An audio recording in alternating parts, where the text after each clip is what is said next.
potatoes is perfect for a midweek indulgence. A close cousin to the famed and gorgeous patata bravas.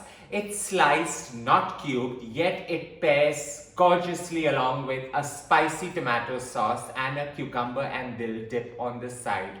Guys, it's potatoes. How can anyone go wrong? And the feeling one gets while enjoying it is by far worthy of the treat that it deserves to be. Let's get to creating it. Now, while patata bravas is always cubed and deep fried, I'm trying a twisted version here because while I enjoy deep fried cooking once in a while, I'm not particularly fond of it when there are so many other great variants in cooking it. So I've sliced my potatoes to about 1 centimeter thickness and I'm just going to line them on a baking tray. I've lightly greased the baking tray with some olive oil and I'm just going to line these here. Allow them to bake 20 minutes on one side and then flip them over for another 20 minutes. The end result by far is very similar to what we are trying to achieve.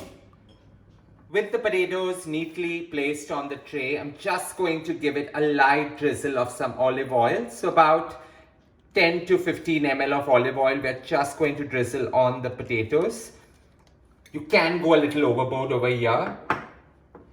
And a sprinkling of some salt, but I'm using a rosemary lavender salt just so that I get the herb flavor permeating through this. You can go right ahead and just use some sprigs of rosemary and create the same results. A generous sprinkling of this all across. You can see the beautiful specks of rosemary coming through on the potatoes. A fine dabble of some freshly milled pepper just to give you that gorgeous specks and heat through and through. Now over here, you can add about 2 cloves of garlic finely minced, just sprinkle it on top. This is totally optional because the garlic flavor is any case going to come right from the spicy tomato sauce that we are creating for this. With that done, we have the final herb coming on top, and that's dehydrated thyme. So just go right ahead and put that specks and all. You can go as liberal or as conservative as you feel more comfortable with. I just enjoy a burst of thyme, so in that goes pecking it and creating that perfect blend of flavors here. Thyme and garlic scenting together these potatoes while baking take it to the next level, absorbing all the flavors through and through. However, here's my twist to it where I add some fennel seeds. So about 2 grams to 3 grams of fennel seeds. Just sprinkle them on top and allow them to just give you that contrast on these gorgeous potatoes. This goes into a preheated oven at 200 degrees Celsius for 20 minutes, and then we are going to flip it over and add the herbs, the garlic, the olive oil and the fennel and put it back in for another 20. Creating this spicy tomato sauce while the potatoes are baking in the oven is just simple. I'm going to take about 10 ml of olive oil straight into my saucepan out here. And I'm going to add a little bit of garlic to infuse it. I'm reserving a little garlic when I flip the potatoes over. So about 6 cloves of garlic that I've finely shredded goes right into my saucepan here.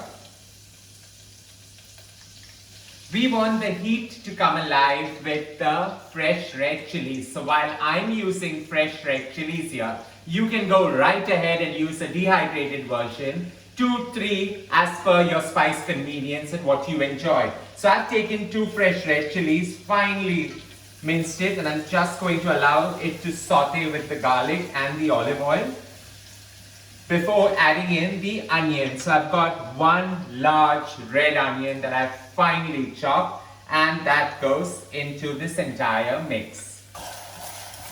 The flavors and the scents that come about creating this is so sharp with the red chili, the garlic and the onions merging together.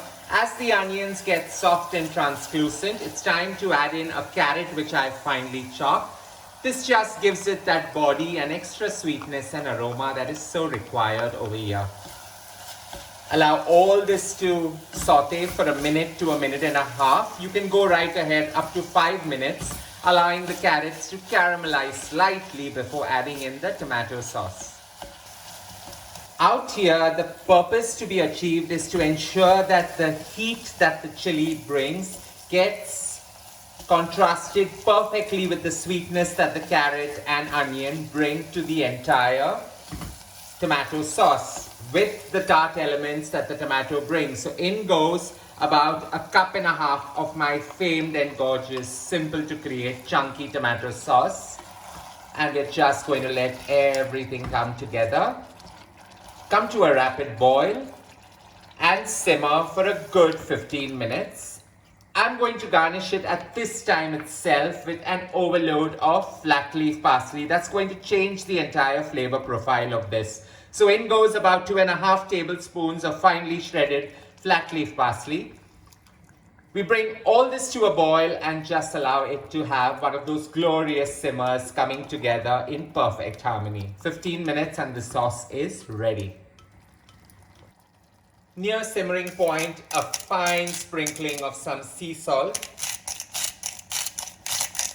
Not too much, you just want the flavors to get accentuated really well. And we're going to allow this to simmer covered for a good 15 minutes. Now with the potatoes still in the oven, 10 minutes to flip it and my sauce simmering at the same time, we are going to create the perfect dip. So I've got about 2 cucumbers finely cubed. I've just peeled it, removed out the pits and seeds from within and cut it into 1 centimeter dices. They go into my bowl out here. To that I've taken a bunch of dill leaves because I love the flavor that dill brings to this entire dip. So earthy, so fresh, and a perfect coolant to the spicy tomato sauce and the potatoes on the side. So in goes 1 bunch of finely shredded dill. We just allow everything to mix in, the green of the cucumber and the dill looking very summery in nature. A light subtle drizzle of some olive oil, so about 10 ml to 15 ml just to balance things out. And in goes the famed yogurt that actually cools the entire thing. So about 150 mils of whipped yogurt going in. And we're just going to let everything blend in subtly. Sharp color, sharp flavor, quite a chunky dip out here. A dash of freshly milled pepper, not too much, just a subtle, slight sprinkling of it, and some sea salt. Now over here, if you want it to accentuate the tart flavors, you can go right ahead and add a dash of lime or just some apple cider vinegar to balance it out. However, I enjoy it just like this. This goes straight into my dip bowl out here and ready to be chilled.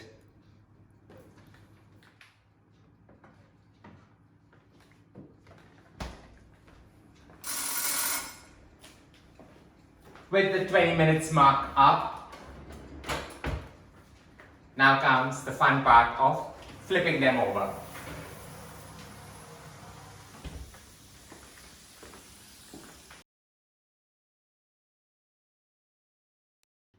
The remaining 2 cloves of garlic just to go on top as well, and this just compacts the entire flavor within. An overload of thyme as always. So I like thyme, I like how the flavors come together, and I just like drizzling it with great sharp sense of it.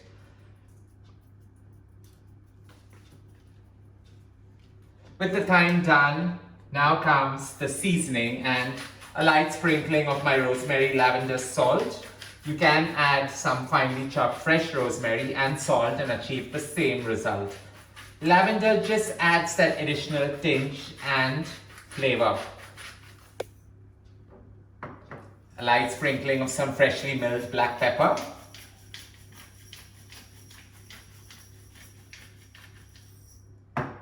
And the star that brings everything together, and the sweet sense of aniseed coming through in this fennel seeds. A light sprinkling of this on top. This goes back into the oven for 20 minutes at 200 degrees Celsius, and it's ready to be enjoyed. 20 minutes of the perfect of char and the flavors coming alive with such sharp scents of the fennel and the whiff that hit me. This is ready. Plating this requires a little bit of work of art, so here I go stacking it into the famous pyramid that it deserves to be. With the potatoes stacked perfectly, I'm just going to ladle my spicy tomato sauce right into a bowl to go on the side.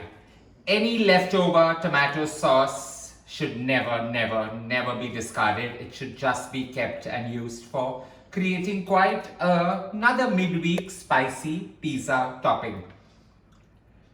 This Spanish style potatoes being quite the treat that it is, with potatoes coming alive with the crispiest of fennel, garlic, thyme and rosemary. I hope you enjoyed creating this gorgeous dish with me. Don't forget to share loads of love by hitting on the like button, and as always, don't forget to subscribe. Here I am where the movie started, facing at a photo they've taken. Space tree flying through the skies and petals happen.